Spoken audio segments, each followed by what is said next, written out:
Two things I thought were most important about this chapter were the differences between I, we, and you language and high context cultures and low context cultures. For I, we, and you, I thought it was really interesting how you could apply these different styles of communicating and forming sentences when talking with others.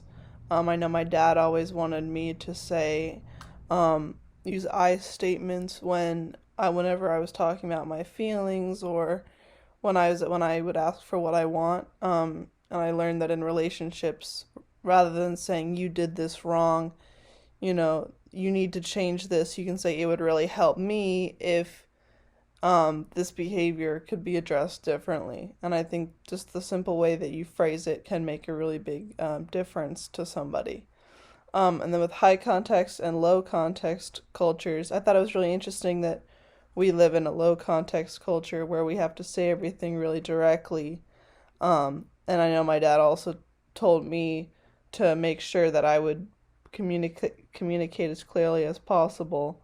Um, and that really made an impact on me and sort of how I think about communicating. And I try and be as clear as possible, especially when talking with people through text, or in ways that aren't ideal.